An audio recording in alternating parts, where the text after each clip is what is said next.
Hi welcome to smiley life style. ఈరోజు వచ్చేసి cross cutting blouse marking and cutting చూద్దామండి. పెద్ద కష్టమేమీ లేదండి, ఈజీగా చేసుకోవచ్చు. అండ్ మనమే షూట్ చేసుకొని కూడా కట్ చేసుకోవచ్చు. కొంచెం తెలివిగా ఉపయోగించామంటే చక్కగా మన వర్క్ మనమే చేసుకోవచ్చు. ఎవరు అవసరం కూడా ఉండదు, వాళ్ళు హెల్ప్ చేయవలసిన అవసరం లేదు. సో అది ఎలా అనేది ఈరోజు చూద్దాం. ఫస్ట్ అయితే నేను వచ్చేసి బాడీ మెజర్మెంట్స్ని తీసుకొని మార్క్ చేసుకున్నాను. అలాగే ఎక్కడికక్కడ క్లాత్ కదలకుండా పిన్స్ పెట్టేసుకున్నాను, మీరు ఆల్రెడీ చూస్తున్నారు. సో మార్కింగ్ మీదన కట్ చేసుకుంటూ ఉండాలి. కటింగ్ వచ్చేసి స్ట్రైట్గా కట్ చేసిన దగ్గర స్ట్రైట్గా వెళ్ళాలి. అండ్ కర్వ్స్ వచ్చిన దగ్గర కరెక్ట్గా కర్వ్ తిరగాలి. సో అలా వచ్చేలాగా కరెక్ట్గా కట్ చేయాలండి. సింగిల్ హ్యాండ్తో కటింగ్ కదా, కొంచెం కేర్ఫుల్గా కట్ చేయాలి. 1 or 2 times కట్ చేసామంటే ఆటోమేటిక్గా మనకి అలవాటు అయిపోతుంది. సో ఇప్పుడు నేను చేస్తున్నాను కదా, మీరు కూడా అలాంటి టిప్స్ తీసుకొని కట్ చేశారంటే కష్టమేమీ ఉండదు, ఈజీగా కట్ చేసుకోవచ్చు. కొత్తగా నేర్చుకునే వాళ్ళకు కూడా చాలా బాగా ఉపయోగపడుతుంది. అండ్ మీరు స్కిప్ చేయకుండా చూస్తున్నారుగా, ఇలా నీట్గా చక్కగా కట్ చేసుకుంటే అంతా ఈజీగానే ఉంటుంది కదా.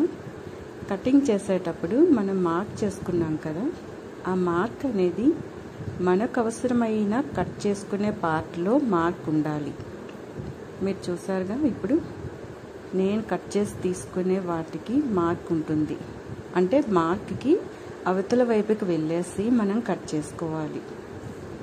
ఇప్పుడైతే బ్యాక్ పార్ట్ కట్ చేసేయడం అయిపోయింది. ఫ్రంట్ పార్ట్కి కూడా నేను 2 pins పెట్టుకున్నాను, క్లాత్ కదలకుండా. ఇది వచ్చేసి కొంచెం సిల్క్ క్లాత్ అండి, బాగా పైకి లేస్తూ ఉంటుంది. అందుకని చెప్పేసని 2 pins పెట్టాను. కాటన్ అయితే అవసరం లేదు, పోనీ 1 pin పెట్టుకుందాము. ఓకే. సో ఇలా కర్వ్స్ వచ్చేటప్పుడు చూసారుగా, ఎక్కడో కూడా క్రచ్చిగా కట్ అవ్వకుండా కరెక్ట్గా యూ టర్న్ తిరిగినట్లు కరెక్ట్గా వచ్చింది. ఫ్రంట్ నెక్ వచ్చేసి ఇప్పుడు కట్ చేస్తున్నాము. నెక్ అనేటప్పటికీ కొంచెం కేర్ఫుల్గా కట్ చేయాలి. మనం మార్కింగ్కి బయటకు వచ్చేసి కట్ చేసుకొని తర్వాత మళ్ళీ ఇంకొంచెం కావాలంటే షేప్ తీసుకోవచ్చు లైనింగ్ యాడ్ చేసిన తర్వాత. బట్ లోపల వైపుకి వెళ్ళేసి కట్ చేయకూడదు మార్క్ ఎప్పుడైనా సరే, ఇదొకటి గుర్తుపెట్టుకోండి. ఓకే, ఫ్రంట్ పార్ట్ కూడా కట్ చేయడం అయిపోయింది. ఎంత సింపుల్గా ఎంత ఫాస్ట్గా కట్ చేస్తాం కదా, అంతేనండి, ఏమీ లేదు.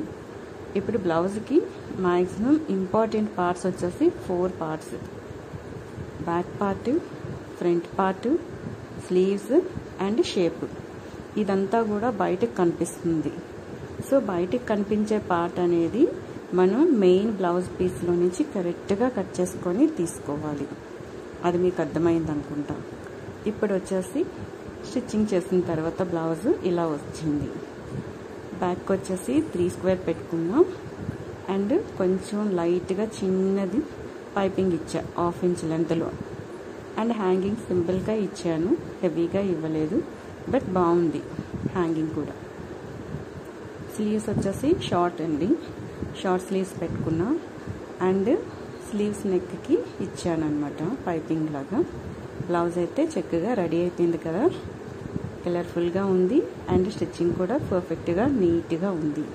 సో ఇలా నీట్గా స్టిచ్ చేసుకోవచ్చండి. కటింగ్ అనేది కరెక్ట్గా ఉంటే బ్లౌజ్ ఆటోమేటిక్గా నీట్గా స్టిచ్ చేసుకోవడానికి కరెక్ట్గా వస్తుందన్నమాట. అదే కరెక్ట్గా కటింగ్ లేదనుకుంటే స్టిచ్చింగ్ చేసేటప్పుడు ప్రాబ్లం అవుతుంది. సో అలా ఉండకూడదంటే కటింగ్ కరెక్ట్గా చేసుకోవాలి, మార్కింగ్ కరెక్ట్గా ఇచ్చేసుకోవాలి. Thank you for watching. Blouse బాగుంది కదండి. ఎస్.